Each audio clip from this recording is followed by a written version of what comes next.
Olá, amigos.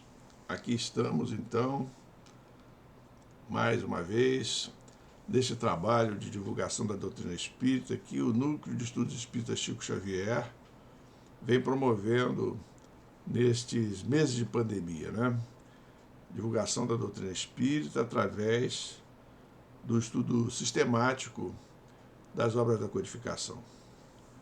Eu sou o Afrânio e hoje estou encarregado de falar com vocês, estudar com vocês o tema do Evangelho segundo o Espiritismo, capítulo 4, itens 1 a 17, que tratam da ressurreição e da reencarnação.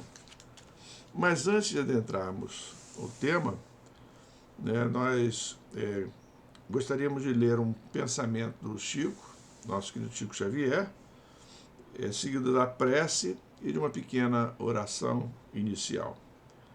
Então escolhemos do Chico Xavier, o pensamento, que está no livro Orações de Chico Xavier. Esse livro, embora seja chamado Orações de Chico Xavier, na verdade são pensamentos de Chico. E nós escolhemos então o que está na página 175, que trata de depressão e remédio. Depressão e o remédio da depressão. Então, nos diz assim o nosso Chico. Esse livro foi coletado, esses pensamentos foram coletados por Carlos Bacelli, né? Que foi que é um confrade que conviveu com o Chico ao longo da vida do Chico. Então diz assim o Chico: quando a depressão me ameaçava, Emmanuel me recomendava deixar o que estivesse fazendo e ir à periferia, efetuando demorada visita aos lares em situação de penúria. Depois de conversar com aquelas mães sofridas, eu voltava para casa com vergonha de mim. Então, o Chico dando uma orientação de como ele combatia a depressão, quando ele se sentia depressivo, né? E ele tem outro sobre depressão, quando diz assim, na mesma página: depressão se cura à custa de trabalho. Às vezes o remédio é necessário, mas o trabalho é indispensável sempre.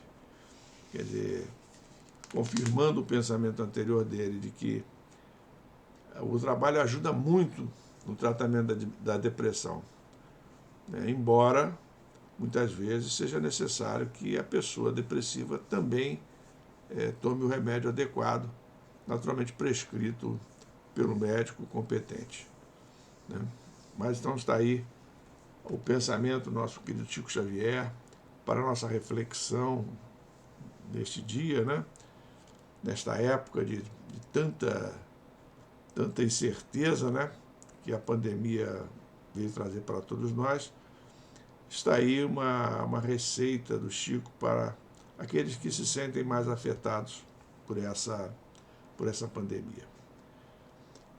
Com relação à página inicial, escolhemos hoje para ler uma página que eu gosto muito do livro Aulas da Vida, é uma página de André Luiz, também psicografada por Chico Xavier, e ela é intitulada Preceitos de Saúde. É uma coisa também que tem tudo a ver com o momento que a gente vive, Preceitos de Saúde. Então, o André Luiz diz assim, está no livro Aulas da Vida, é a lição 12 do livro Aulas da Vida. Na minha edição aqui, página 44. Guarde o coração em paz à frente de todas as situações e de todas as coisas. Todos os patrimônios da vida pertencem a Deus. 2. Apoie-se no dever rigorosamente cumprido. Não há equilíbrio físico sem harmonia espiritual. 3. Cultive o hábito da oração. A prece é luz na defesa do corpo e da alma. 4. Ocupe o seu tempo disponível com o trabalho proveitoso, sem esquecer o descanso imprescindível ao justo refazimento. A sugestão das trevas chega até nós pela hora vazia. 5. Estude sempre. A renovação das ideias favorece a sábia renovação das células orgânicas. 6. Evite a cólera. Enraivecer-se é animalizar-se, caindo nas sombras de baixo nível. 7. Fuja à maledicência. O lodo agitado atinge a quem o envolve. 8. Sempre que possível, respire a longos haustos e não ouvide o banho diário, ainda que ligeiro. O ar puro é precioso alimento e a limpeza é simples obrigação. 9. Coma pouco. A criatura sensata come para viver, enquanto a criatura imprudente vive para comer. E 10. Use a paciência e o perdão infatigavelmente. Todos nós temos sido caridosamente tolerados pela bondade divina bilhões de vezes, e conservar o coração no vinagre da intolerância é provocar a própria queda na morte inútil. André Luiz. Então está aí essa página muito adequada às nossas necessidades do momento, né? Mantermos a nossa saúde. Então, coração em paz, dever rigorosamente cumprido, oração, trabalho, estudo sempre, evitar cólera, fugir à maledicência, cultivar hábitos de limpeza, né, e de saúde, né, comer pouco e usar a paciência e o perdão. Resumidamente, são estas as etapas que o André Luiz traz para nós e que todos nós devemos procurar seguir nesse momento em que estamos vivendo. Então, meus amigos, com esta leitura inicial, essas leituras iniciais, que possamos nos entregar agora ao estudo do Evangelho segundo o Espiritismo. Que o nosso Mestre Jesus possa nos amparar neste trabalho, inspirando-nos a trazer as ideias que devem ser difundidas neste momento. Ampara, Senhor Jesus, a todos nós que estão conectados conosco neste trabalho e que todos possamos aproveitar bem esses momentos de estudo e reflexão. Que o Senhor Jesus possa nos envolver, assim como o nosso querido Chico Xavier, que é o patrono da casa, o nosso querido Eurípides Barçanufo, enfim, todos os mentores espirituais e trabalhadores da Casa Espírita. Graças a Deus. Então, meus amigos, como disse, nosso tema de hoje é sobre o Evangelho segundo o Espiritismo. É o início do capítulo 4, que trata justamente da ressurreição e da reencarnação, itens 1 a 17.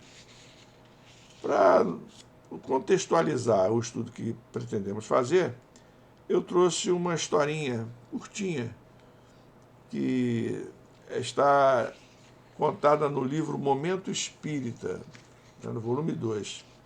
O nome da história é De Passagem. Então diz assim, os redatores lá do Momento Espírita.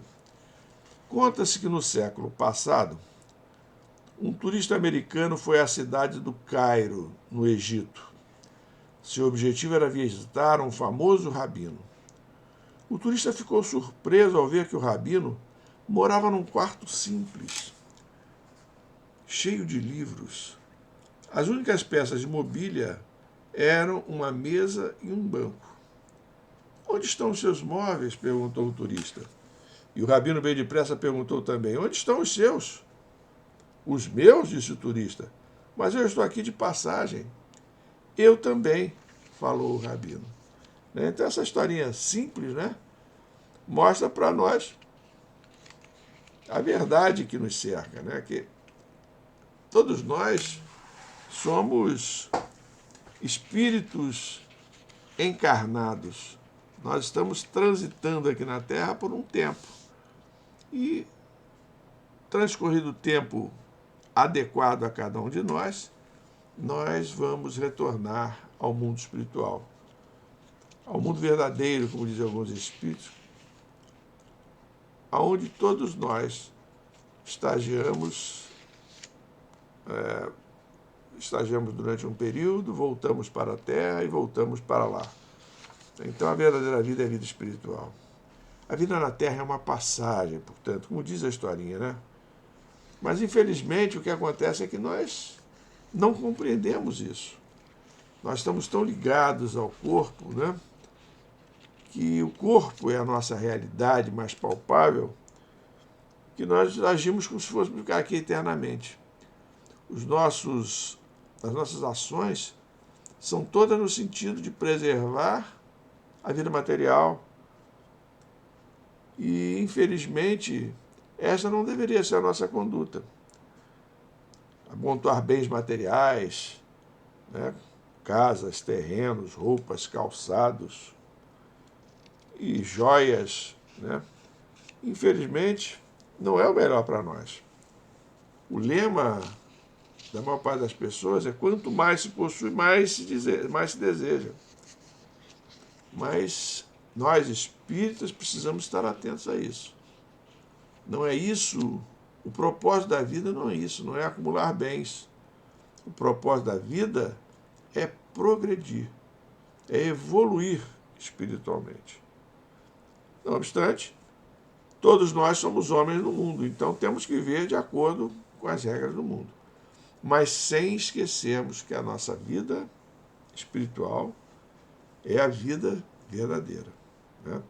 Não há sentido para nós em amontoarmos bens materiais. Porque quando chegar o momento de retornarmos ao mundo espiritual, os bens materiais vão ficar aqui. Então, nós gostaríamos de lembrar uma história que tem no livro A Vida Escreve. É uma obra do nosso querido Hilário Silva.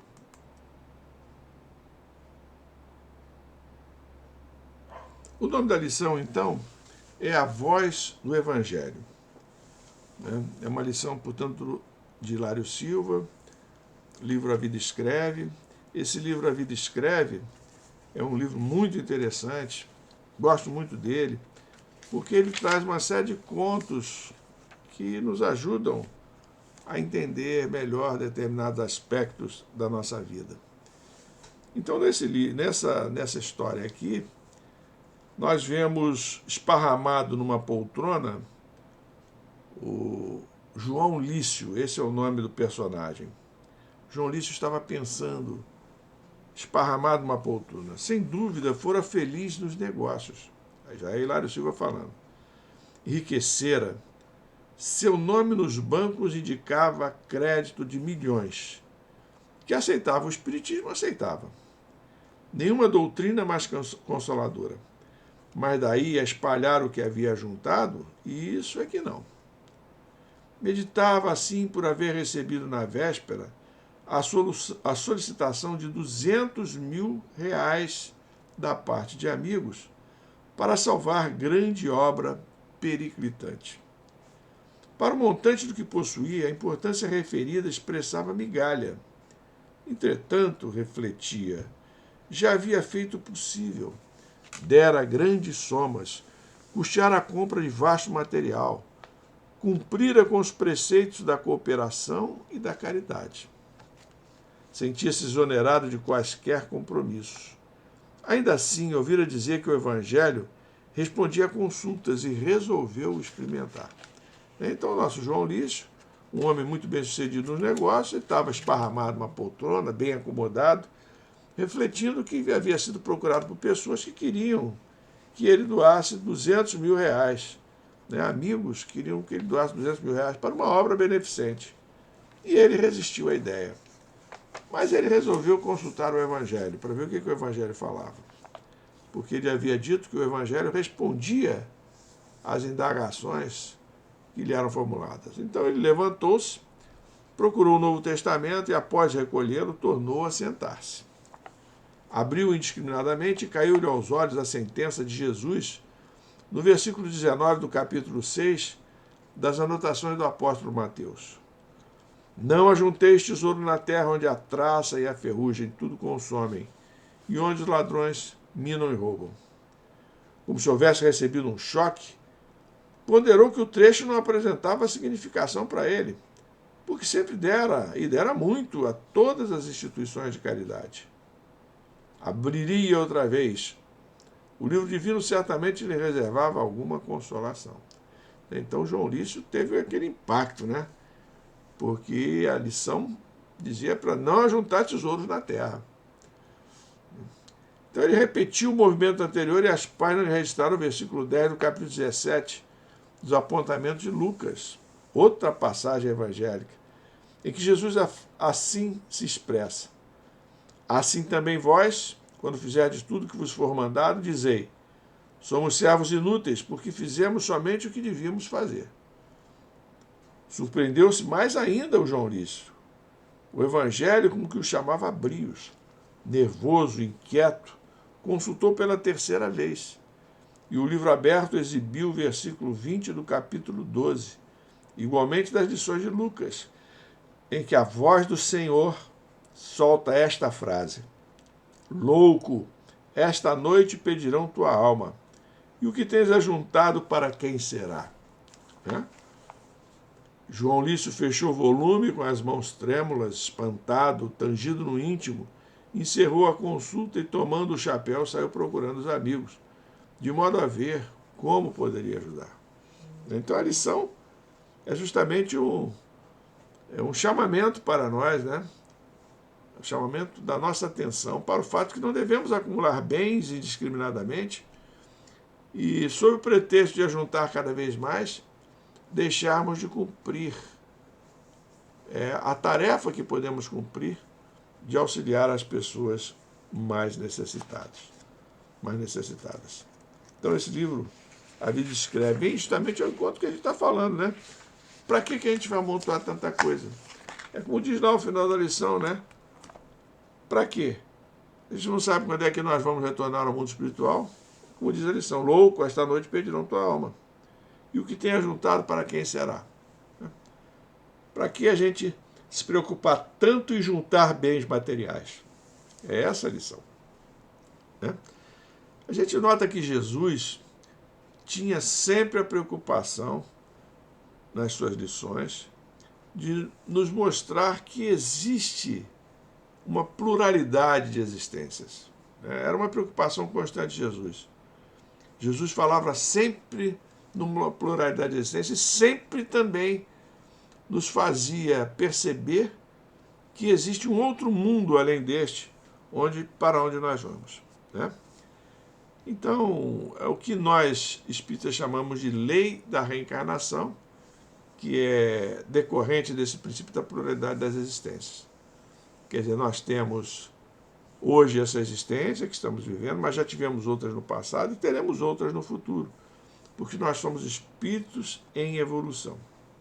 Agora, o que Kardec chamou de reencarnação, né, antes dele, era chamado pelos hindus, pelos egípcios, pelos hebreus, pelos gregos, pelos romanos, pelos druidas. Então, por esses povos antigos, era chamado de metempsicose, ou palingenesia, ou palingênese. Né? Esses são os termos que designavam o que hoje nós chamamos de reencarnação. A diferença é que a metempsicose, ela admitia que o ser humano, o espírito ser humano, poderia voltar num corpo animal, poderia animar um corpo animal. Né? E isso, absolutamente, a doutrina espírita rejeita essa ideia. Na questão 612 do Livro dos Espíritos, os espíritos afirmam que não é possível essa hipótese, quer dizer, o espírito de um ser humano vir, numa encarnação seguinte, a habitar o corpo de um animal. É uma hipótese descartada pela doutrina espírita, porque isso seria retrogradar, e o espírito não retrograda. Né? De modo que a gente só pode voltar no futuro, depois de desencarnar, a gente só pode voltar num novo corpo, desde que seja um corpo humano. Não pode ser um corpo animal. É o que nos revela a questão 612 do Livro dos Espíritos. A metempsicose caracterizava, então, por isso, pelo fato destas reencarnações poderem se fazer alternadamente ou com frequência, no corpo animal ou no corpo de um ser humano, né? Então é isso. Então o Kardec ele procura mostrar preocupação com essa vida espiritual e com a reencarnação, né? Mostra que Jesus tinha essa preocupação, melhor dizendo. E tanto que no item 3 do Evangelho segundo o Espiritismo, nós estamos dando o capítulo 4 do Evangelho segundo o Espiritismo, no item 3, então, Kardec fala da transfiguração, né? A transfiguração é aquele momento em que Jesus, diante de Pedro, Tiago maior e João, né, os irmãos Tiago e João, né, e Pedro, eles vão até o Monte Tabor, né, esse é o monte daquela região lá onde ocorreu esse episódio, e diante desses três discípulos, né, dois irmãos e Pedro, Jesus se mostra transfigurado, O seu rosto resplandece como o sol, e as suas vestes tornam-se brancas como a luz. E neste momento em que ocorre esse fenômeno visual, os profetas Elias e Moisés aparecem, e Jesus começa a conversar com eles. Que episódio bonito, né, meus irmãos? Jesus pega então os três discípulos, Pedro, João e Tiago, vai com eles até o Monte Tabor e, diante dos discípulos, Jesus se transfigura. A transfiguração é isso, é essa liberação do perispírito. É como se o perispírito ele extravasasse o corpo e formasse uma aura visível a todos, né? Na Gênese, Kardec explica isso aí, né? Explica que os espíritos podem operar transformações em seus perispíritos, né? E alterações no sentido que ele se irradie, né? Que cria uma atmosfera fluídica onde a imagem real do corpo possa apagar-se mais ou menos completamente e nessa atmosférica fluídica surgir uma outra aparência. No caso, surgiram, né, os espíritos de Moisés e Elias, né, dois dos profetas antigos. Então, essa transfiguração nos mostra o quê? Nos mostra que existe uma vida espiritual, né? Porque se Moisés e Elias estavam ali em espírito, para onde eles iam depois que saíssem dali? Iriam para o mundo espiritual. Esse mundo que a gente não consegue ver, mas que é um mundo verdadeiro, que é palpável para todos aqueles que já se transferiram para o plano espiritual. Então vejam, meus irmãos, a preocupação de Kardec em mostrar a continuidade da vida, em mostrar a reencarnação. No item 4 desse capítulo que nós estamos estudando, né, capítulo 4, antes de tratar da reencarnação, Kardec esclarece a diferença entre ressurreição e reencarnação. A ideia que a gente tem de ressurreição é de que a ressurreição seria o retorno à vida no próprio corpo. Então a pessoa morre e retorna à vida no mesmo corpo. Aí é ressurreição, né? É o que a gente vê, por exemplo, no episódio de Lázaro, né, irmão de Marta e de Maria, que depois de estar oficialmente morto, passados 4 dias, ele é chamado por Jesus para que se levante e para que ande, né? É uma passagem que está no Evangelho de João, dos versículos 1 ao 44. Nós temos, então, a ressurreição de Lázaro, como um exemplo de ressurreição.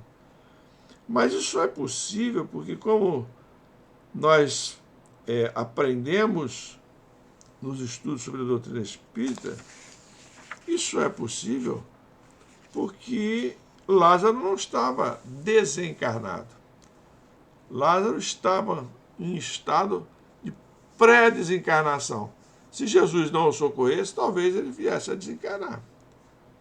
Mas ele estava ainda vivo, né?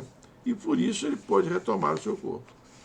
Se o seu corpo já tivesse sido sepultado, aí o corpo estaria já decomposto na própria natureza, né? E o corpo decomposto ele iria integrar outras espécies vegetais, né? Poderia ser ingerido por animais, poderia fazer parte até das fezes desses animais. Depois que isso tudo acontece, não há como reverter o corpo antigo para que as pessoas pudessem usar os corpos antigos. Isso seria a ressurreição, você voltar no próprio corpo. Então isso não é possível, a gente está vendo que não é possível. O que é possível é que as pessoas retornem num novo corpo, né? Já pensaram a complicação se a ressurreição fosse a regra?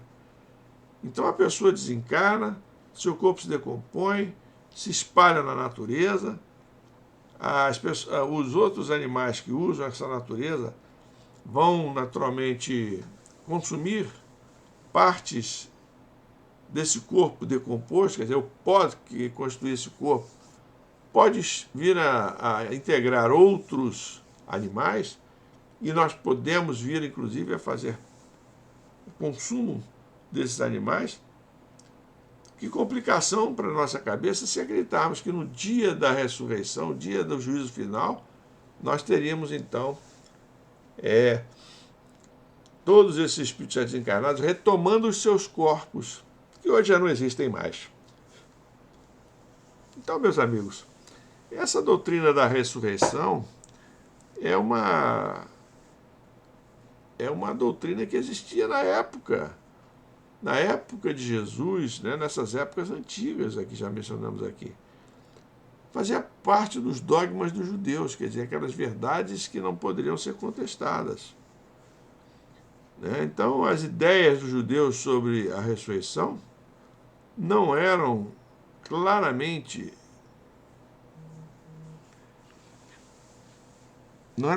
definidas, porque apenas tinham vagas e incompletas noções acerca da alma e de sua ligação com o corpo.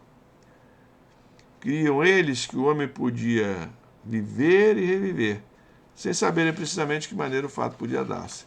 Então a reencarnação, a ressurreição, estamos falando de ressurreição, ela fazia parte lá das ideias judaicas, né?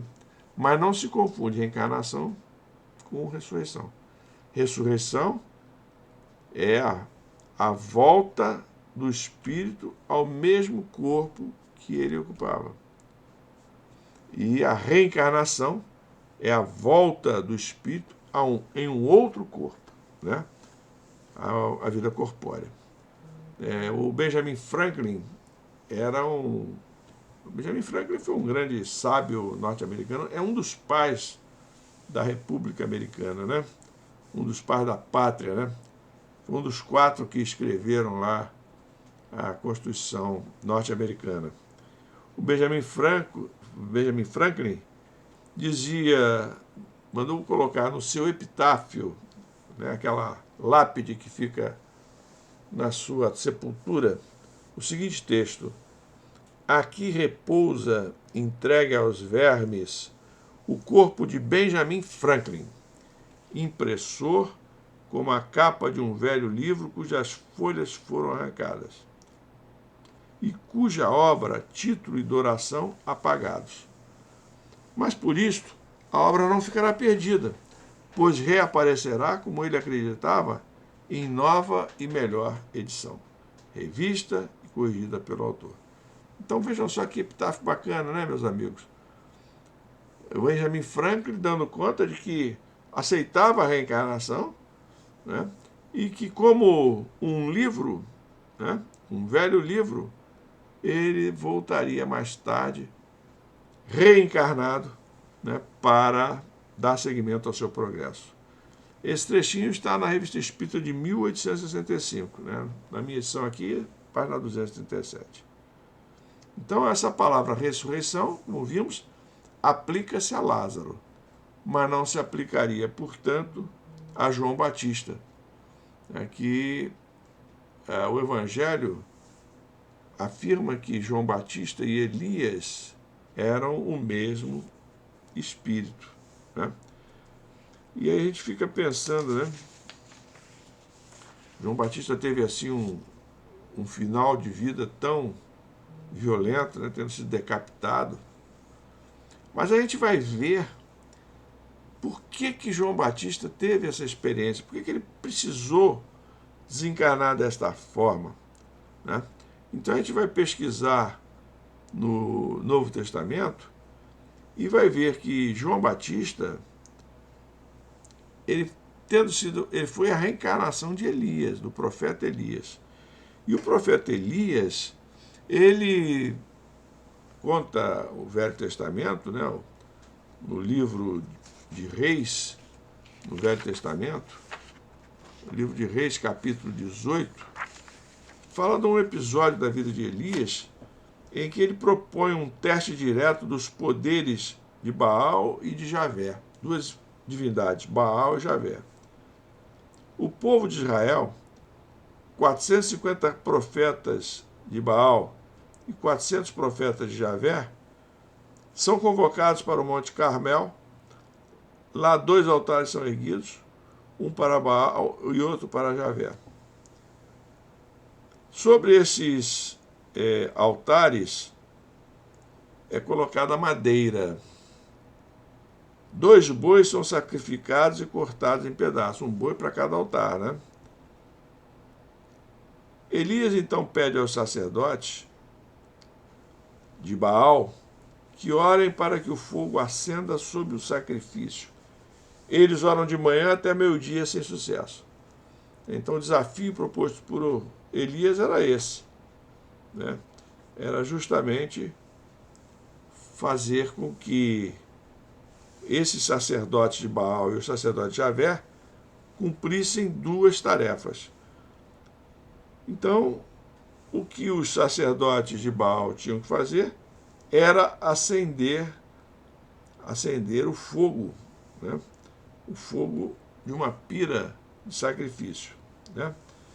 E eles não conseguem. 450 sacerdotes. Quando isso acontece, os sacerdotes de Javé, então, né, depois de Elias ridicularizar os sacerdotes de Baal, né, ele propõe, então, que o altar de Javé seja encharcado com água de 4 jarras grandes. Então Elias manda que o altar de Javé seja encharcado com água. E depois disso, né, ele pede a Deus que aceite o seu sacrifício, que aceite o sacrifício dele. O fogo do Senhor então desce do céu, consumindo a água, o sacrifício e as pedras do altar. Então vejam, Elias consegue acender o fogo com a ajuda de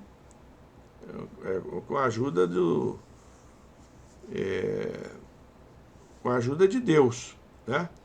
E os sacerdotes de Baal não conseguem acender o fogo. Então Elias vence essa disputa. Então Elias se aproveita dessa situação e ordena a morte dos sacerdotes de Baal, que são decapitados. 450 são decapitados.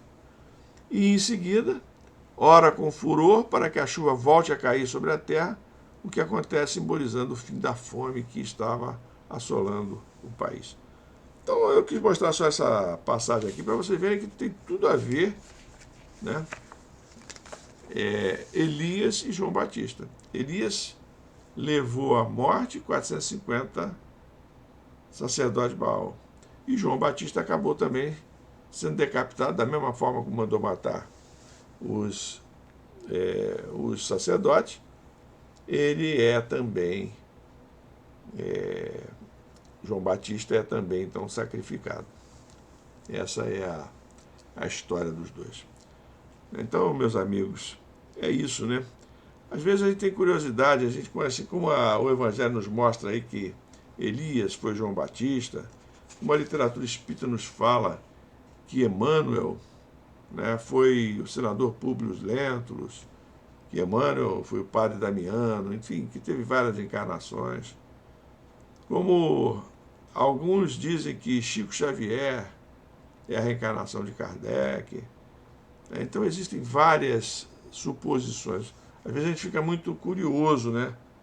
Fica muito curioso. Tem gente que fica curiosa à beça, né, com essas situações, né? Quem fui eu no passado? Quem foi fulano? Quem foi Beltrano? Então, num livro novo aqui, chamado Contos e Crônicas, né, também do Espírito Hilário Silva do Valério, só que a psicografia de Antônio Baduy Filho. Esse livro aqui, ó, Contos e Crônicas, tá? A lição 65, chamada Prejuízo, é muito interessante. Mostra esse afã da pessoa em conseguir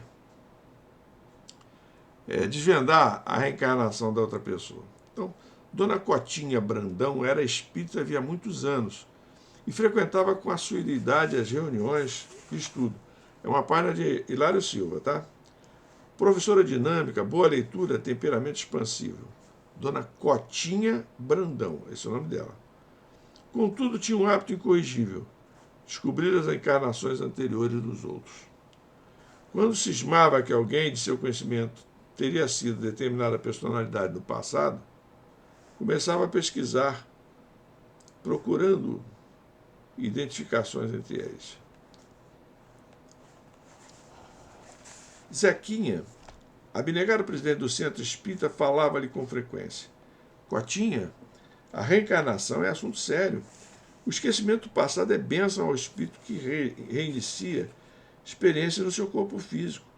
O que importa é o presente e a vivência das lições de Jesus, buscando o aperfeiçoamento íntimo. Sua atitude é prejudicial à doutrina espírita. A professora, porém, não se abalava e prosseguia com seus interesses caprichosos. Em certa ocasião, um jovem começou a participar dos estudos, interessado em conhecer o espiritismo. Semblante taciturno, poucas palavras, defeito físico no pescoço. Dona Cotinha passou a observá-lo com insistência. Após alguns dias, aproximou-se e manteve com ele o seguinte diálogo: Você já esteve na França? Não, nunca viajei, diz o rapaz. Fez parte da Revolução Francesa? Nada, não sei nada disso, diz o rapaz. Foi um revolucionário famoso, sou de paz, senhora. Teve muito poder, mas perdeu a cabeça. Como assim?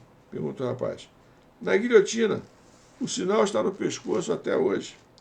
O rapaz levantou-se, olhou para os lados e, tão surpreso quanto os demais companheiros, respondeu contrariado: Isso foi acidente de infância.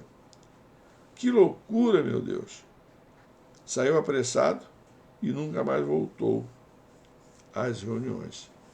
Então vejam, essa mania de querer saber quem foi quem em encarnações passadas fez com que a Dona Cotinha ali acabasse afastando da casa espírita o companheiro que ela cismou que tinha sido guilhotinado na Revolução Francesa. Então, não saber a reencarnação, quem fomos nós no passado, quem foi cada um daqueles do nosso ciclo familiar no passado, isso possivelmente não interessa em nada. E ainda, em algumas situações, pode levar a riscos, né? Pode levar a risco, porque o Hilário Silva, em outro livro, dessa vez, o Almas em Desfile, né, ele fala da evocação do comendador, que o companheiro Jorge Salles, ele era orientador da tarefa, orientador de som espírita, em que ele frequentava, né? E Anatólio era um mentor desencarnado, através, ele chegava e conversava com o João Salles através de um médium.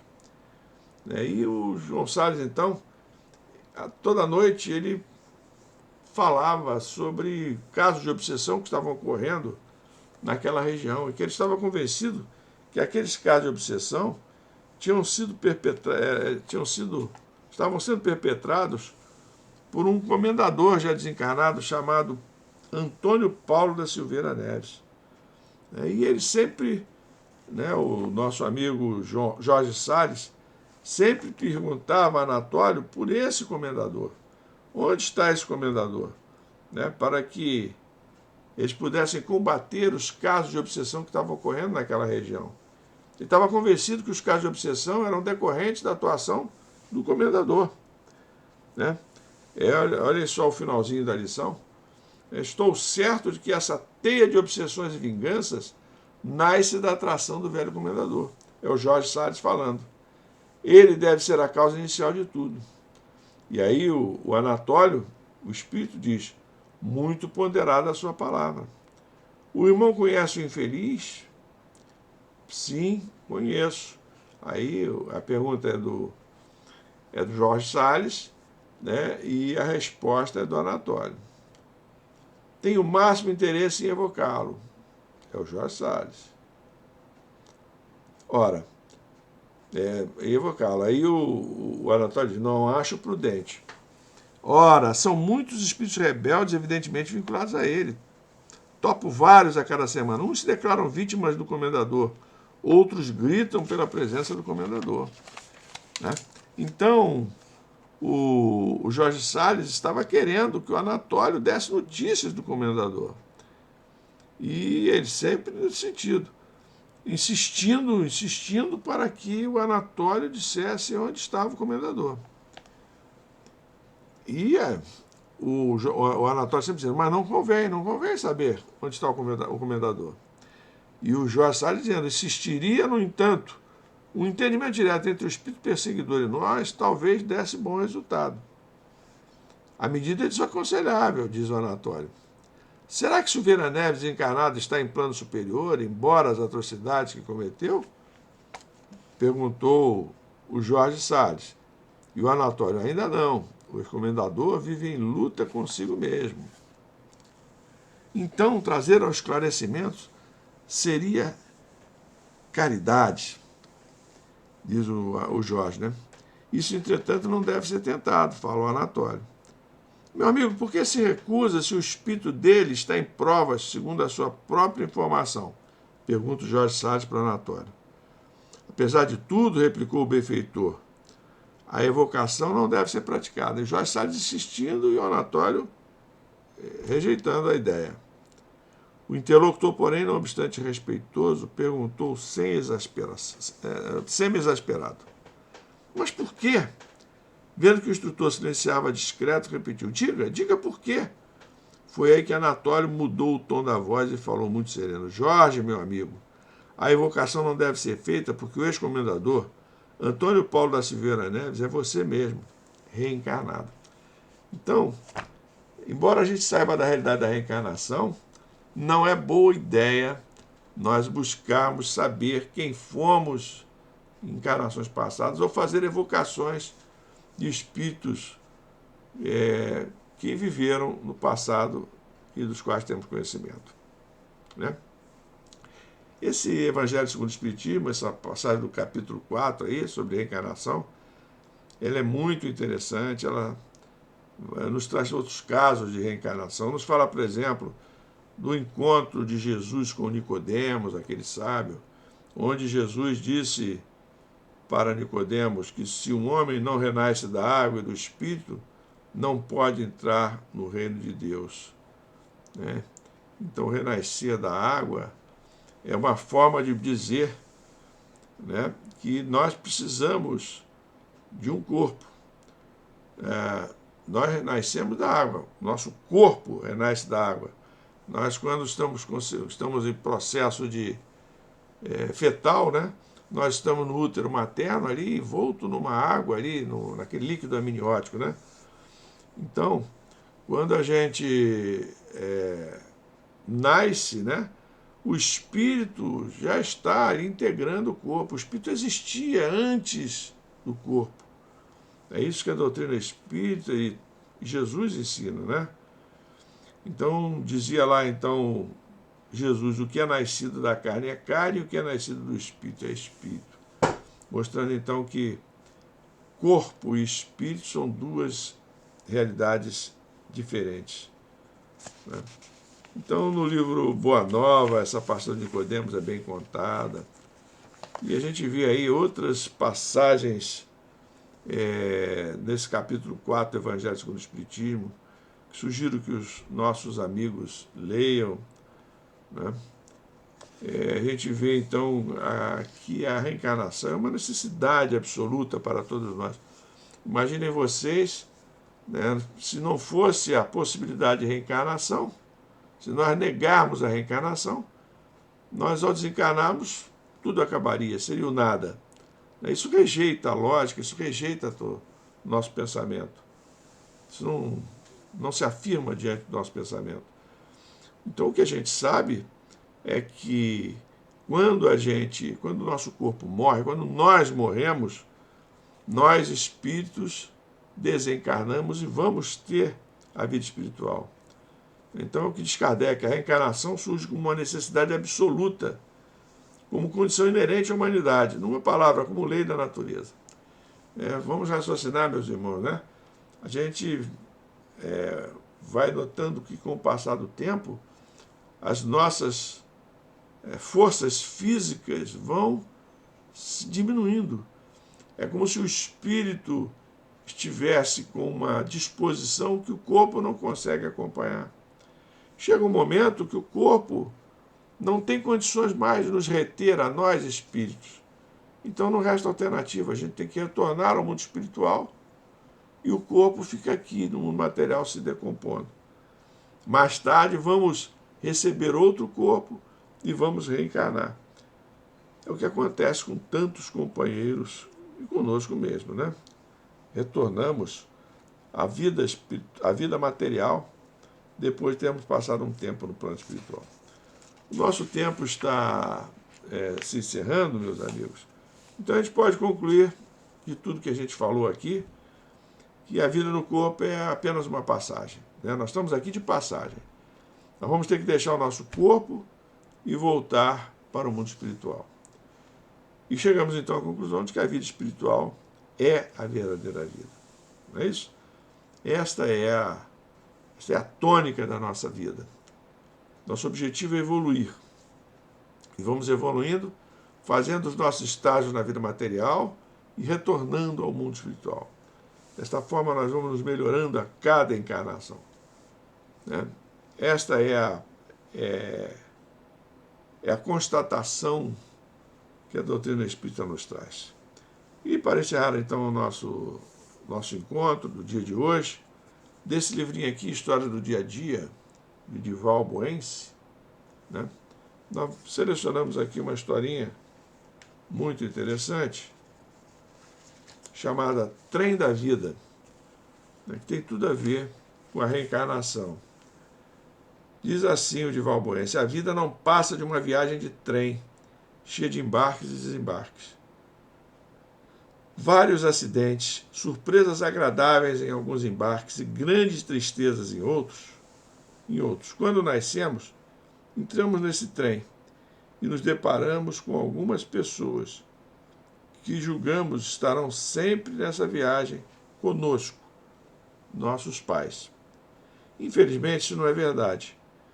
Em alguma estação eles descansarão e nos deixarão órfãos de seu carinho, amizade e companhia insubstituível. Mas isso não impede que durante a viagem, pessoas interessantes e que virão a ser muito especiais para nós embarquem. Chegam nossos irmãos, amigos e amores maravilhosos. Muitas pessoas tomarão esse trem apenas a passeio. Outras encontrarão nessa viagem somente tristezas e outras circularão pelo trem prontas para ajudar a quem precisa. Muitos descem e deixam saudades eternas, e outros tantos passam por ele de forma que, quando desocupam seu assento, ninguém sequer percebe. Curioso constatar que alguns passageiros que nos são caros se acomodam em vagões diferentes dos nossos. Portanto, somos obrigados a fazer o trajeto separados deles, o que não impede, é claro, que durante a viagem atravessemos com grande dificuldade nosso vagão e cheguemos até eles. Só que infelizmente, jamais poderemos nos sentar ao seu lado, pois já haverá alguém ocupando aquele lugar. Não importa. Seguimos a viagem cheia de atropelos, sonhos, fantasias, esperas, despedidas. Porém, jamais existirão retornos. Façamos esta viagem, então, da melhor maneira possível, tentando nos relacionar bem com todos os passageiros, procurando em cada um deles o que tiverem de melhor. Lembrando sempre que, em algum momento do trajeto, eles poderão fraquejar, e provavelmente precisaremos entender isso, porque nós também fraquejaremos, muitas vezes, e com certeza haverá alguém que nos entenderá. O grande mistério, afinal, é que jamais saberemos em qual parada desceremos, muito menos nossos companheiros, nem mesmo aquele que está sentado ao nosso lado. Eu fico pensando se quando descer desse trem, sentirei saudade. Acredito que sim. Separar-me de alguns amigos que fiz será no mínimo doloroso.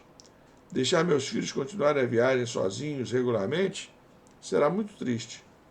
Mas me agarro à esperança de que, em algum momento, estarei na estação principal e terei a grande emoção de vê-los chegar com uma bagagem que não tinham quando embarcaram. E o que vai me deixar feliz será pensar que eu colaborei para que ela tenha crescido e se tornado valiosa. Amigos, façamos com que a nossa estada nesse trem seja tranquila, que tenha valido a pena e que, quando chegar a hora de desembarcarmos, o nosso lugar vazio traga saudade e boas recordações para aqueles que prosseguirem viagem. Então está aí, meus amigos. A vida é isso, né? A vida é um trem. Nós estamos nesse trem, temos então que aproveitar essa experiência. E que, como disse aqui o Dival Boense no final da sua historinha, né? Façamos com que a estada nesse trem seja tranquila, né? E que tenha valido a pena, e que, quando chegar a hora de desembarcarmos, o nosso lugar vazio traga saudade e boas recordações para aqueles que prosseguirem viagem. É para aqueles que nós então deixaremos aqui encarnados na Terra. Meus amigos, era o que podíamos nesta noite conversar sobre este tema. É um tema vasto, daria ainda para nós falarmos aqui bastante tempo, mas queríamos só dar uma ideia da diferença entre ressurreição e reencarnação. Acredito que tenha ficado bem claro, né? E todas essas historinhas aí servem para ilustrar, né, o comportamento adequado ou inadequado que devemos ter diante da vida que temos pela frente. Agradeço então a atenção de todos e peço aos amigos espirituais que continuem nos amparando para que prossigamos nas nossas tarefas. Graças a Deus.